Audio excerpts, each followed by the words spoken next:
Hi, my name is Josh Mahony, Chief Market Analyst at Scope Markets. Let's look at the week ahead for the week starting Monday, the 22nd of May. And once again, it's inflation and central banks that really continue to dominate as we move forward. Certainly looking back, we have seen US inflation really driving sentiment. Some people thinking, great that we saw a lower than expected monthly inflation reading out of the US. But for myself, and certainly if you look at some of the deep dives that I've done, there's some big question marks. And I don't necessarily think that we're going to see US inflation hit 2% this year, quite frankly, let alone by September, when markets are expecting to see a rate cut from the Federal Reserve. But let's look at the big events for the week ahead. And first and foremost, I'll give you a big picture overview. These are essentially the high value items as attributed by Trading Economics. So we start off on Tuesday. We've got the consumer confidence out of Australia alongside the RBA meeting minutes. That should be really important, given the fact that we've seen a bit of a repricing around the RBA interest rates. And that's something that I will discuss a little bit later. We've also got an appearance from the Treasury Secretary Janet Yellen over in the US. Inflation rate coming out of Canada. That's a key one that I'm not necessarily covering here. I was going to, but switched out for something else last minute. So Canadian inflation, another really big ticket item for the course of the week. Trade data out of Japan, inflation for the UK, the FOMC minutes on Wednesday, manufacturing PMIs out of Germany, but essentially PMIs across the board on Thursday. And then on Friday, we've got inflation out of Japan alongside retail sales from the UK and the core durable goods numbers out of the US. So the first topic I wanted to discuss is the US. Now, bear in mind that I had to trim this down significantly because there are so many appearances from different Federal Reserve members. So this is really going to be a week where the Fed tried to align themselves better with markets. Now, what did we see last week? Well, we saw a commentary coming out from Jay Powell that essentially said the next move, is unlikely to be a hike.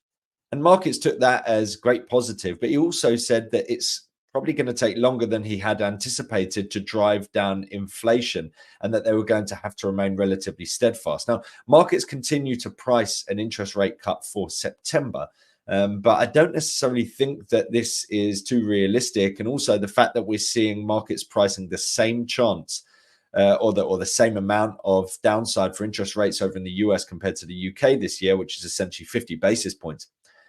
I think they're in very different positions, albeit we have seen a pickup in UK inflation recently as well. But certainly there should be significant disinflation coming this week when it comes to UK inflation. So the FOMC minutes provide an opportunity for us to get greater understanding of exactly where the Federal Reserve are at the moment, because markets appear to be running away a little bit with themselves in terms of expectations. But like I said, alongside that, we've got a whole host of Fed members speaking over the course of the week. We've got Janet Yellen on Tuesday. We've got the FOMC minutes. We've got those PMI numbers coming out on Thursday. Jobless claims, bear in mind that we've now come in twice above expectations and seen some more lofty figures in terms of the jobless claims. Core durable goods, that's also going to be an important one. So what's notable about the week just gone is the fact that we saw that inflation reading and markets, took that as a positive. We see, record highs across the board pretty much for US indices. But alongside that was a 0% figure for the retail sales number. And this wraps up a period of weak data over the course of this month thus far when it comes to the US, be it retail sales, like I alluded to, be it job openings, unemployment claims, the non-farm payrolls, unemployment rate, all of them have moved in the wrong direction. And so there's a story around the potential for the Federal Reserve to have a little bit more pressure on them to act ahead of actually reaching that inflation rate target. I wanted to highlight exactly why, the US remains in this sticky position. And you can see here, we saw that 0.3, essentially 0.313 month-on-month figure that got people a bit excited. And it is a second consecutive decline in that month-on-month figure. But all of these numbers over the course of the past 5 months have been above the target rate needed to get back down to target. So everything that we've been seeing recently is pushing up expectations on inflation. And so, if we're looking at 3.36 headline inflation, I don't think we're going to reach target anytime soon. And if you look at the periods where we're going to see significant disinflation, well, the next 3 months, we're not going to see that. We could maybe stand still or possibly see upside for inflation. Then you see August and September. Those are the two decent sized months. And so really, there's significant trouble for the US trying to drive down inflation. You can see in terms of the past 7 months annualized. So essentially everything, once we see that August and September stripped out, what trajectory are we on at the moment? Well, 3.3. So we're not necessarily expecting to move anywhere fast in terms of inflation. And in actual fact, I think it's likely that over the coming months, we see inflation move higher. So mid threes and moving higher. That doesn't exactly fill me with confidence that we're going to see an interest rate cut. And therefore, I think there's a good chance that some of this commentary from the Fed, from potentially Janet Yellen, the FOMC minutes, that's the kind of thing that could potentially see them try to realign market expectations. The only question mark here is when you're looking at other data points, and remember I said we've got core durable goods, we've got the PMI numbers, home sales numbers, etc. If we see weakness across those, then you can see that continuation on the theme of, oh, great, we're seeing some weak data. That means they're going to cut interest rates. And it's the job of the Federal Reserve to make sure that markets are aligned with their thinking. So the commentary coming out over the course of the week will be absolutely critical. For me, I think that translates into dollar strength. Now, when that dollar strength comes, remains to be seen. Look, markets can essentially just overlook what's happening. Let me just move this into a bigger screen. Markets can continue to overlook the fact that inflation remains a big problem and instead say, yeah, great, we're going to see an interest rate cut in a few months' time. But at some point, I think that's going to kick in, and that should come in the form of US dollar strength. And so this is an interesting pair because I think the Swissy's been one of the big downside movers of late. And as we see the Swissy coming under fire, it looks likely that the dollar is well situated to benefit from that. So you can see here to pull back into this 0.8998, essentially 0.9 hit that we have here in terms of support. That was the low that we had here in sort of mid-April, and then we've come back to that level, retested that level 2 occasions since, and then once again we've done it on Thursday, and now we're pushing sharply higher, coming into that first resistance level, which is 0.91. If we see a breakup through that level, which I think is likely, then we're likely to see the continuation of the bullish theme that has dominated much of 2024.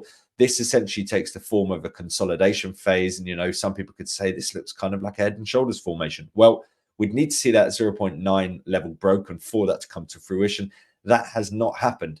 And instead, we're leveraging that as support once again. And the wider bullish trend, I think, is likely to kick in. Bear in mind, towards the top end, you've got the 0.9245, which is the recent peak, but alongside that peak that we had back in sort of early October. So that is a big challenge for this pair. But if we see it broken, then this looks like a bottoming pattern here. And then we could see further upside coming into play. So near term, the hurdle that we want to look out for here is 0.91. If we break that level, then the next big area of resistance is 0.924, 0.922 kind of area. And if we break through that level, then we've got plenty of space towards the upside. But for me, I think there is the grounds for dollar strength. But the realization that inflation has really become a big issue recently may take some time to kick in, especially if we see further weakness in terms of economic data out of the US, given that could incite further optimism in terms of a potential rate cut coming into play in September from the Federal Reserve. Next, I wanted to highlight the UK. Now, this, in terms of just one-off economic events, is probably the big ticket item of the week, and that's the UK inflation report coming into play on Wednesday. Now, there's two sides to this, right? First and foremost, we're expecting big disinflation, and I'll show you exactly why in a moment. But secondly, the month-on-month reading doesn't fill me with confidence, right? Look at what we're expecting here. So a decline from 3.2 to 2.7, but the month-on-month reading up to 0.7. Now, bear in mind, the target is 2%. So how many 0.7s does it take for us to get to 2%? Well, 3, right? And so that's 3 months of this kind of trajectory. A year's made up of 12 months. So we cannot see a series of 0.7, 0.6s and expect us to be heading towards target. You know, if we see a figure like that, for me, that's a big warning sign, quite frankly, despite the significant disinflation that we're likely to see on the year-on-year figure. Once again, we also got PMIs coming out on Thursday, which is essentially going to be happening all across the globe. And we've got retail sales on Friday. So a bunch of sort of big ticket items for the UK, all teed up by an appearance from Bank of England Governor Bailey on Tuesday to really sort of set the groundwork for these announcements. So again, let's look at UK inflation. What can we see here? So the April reading is what we're expecting to see this time around. What's dropping out? 1.21, an absolutely massive month-on-month reading from this time last year. And that's what makes it essentially a foregone conclusion that we will see disinflation this time around, because unless we see another 1.2 reading, which we haven't seen anything like that over the course of the past year since, unless we see that, then we're likely to see significant downside due to base effects. But what have we seen recently? Well, we have seen pretty significant figures. Like I said, 0.6 last time and a strong reading the month before that. So if we see a 0.7 reading, then really the last 3 months would look like a big problem. You know, you strip out that January figure and essentially the last 4 months have already been a problem. And then you add another big figure onto that. And soon enough, you're looking at a big pickup in inflation once we see some of these low figures in the past drop out. The likes of June, the likes of October, November. So that points towards a resurgence in inflation down the line. So yes, we could over the near term potentially get back down towards target. But even if that happens, you know, all of a sudden you start looking at, wow, okay, we've got like June, July, significant potential upside for inflation. You know, October, November, again, further upside. So suddenly the inflation expectations looking further out become quite lofty despite the disinflation over the near term. And this really highlights exactly what's happened over in the US with the fact that we saw you know, better than expected decline in terms of inflation. Everyone thinks, great, we're going to see move from the Federal Reserve. But what we've been seeing over recent months stifles the longer term trajectory. You know, the idea is once we see interest rates cut, that these central banks will continue to do so. And some of the tones that we've seen from the ECB in particular have alluded to this idea of like, yeah, we're going to cut in June, but beyond that, we don't really need to do too much. We'll hold off for a little while. Whereas markets, of course, hope to see that spark off a period where we see rate cuts, you know, every other meeting. And I don't think that that's going to happen as long as we see inflation on the current trajectory that we have been seeing over recent months. So market movement is likely to be positive in the sense of like, yeah, we've seen a big disinflationary move. And in particular, if we come in below 0.7 on that month on month, then it could be a bigger than expected decline in terms of that headline reading. It points towards the possibility of us getting back down to target next month.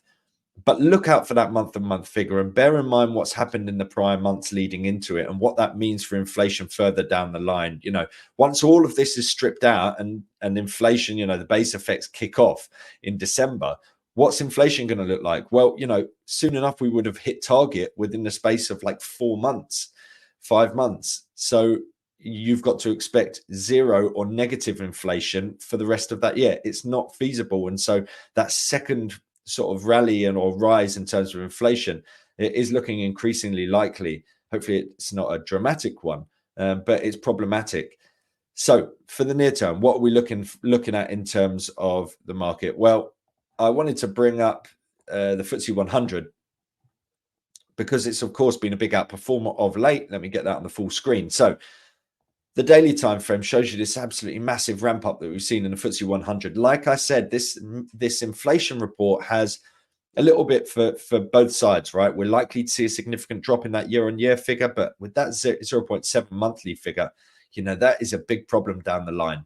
And so certainly if we were to see that 0.7, 0.8, something big on that monthly reading, there is a possibility that markets look beyond that year-on-year decline and instead start to become a little bit concerned as to the significant ramp up that we've seen. But it's questionable, quite frankly. I think people generally just like the big headline number, which would be the year-on-year number.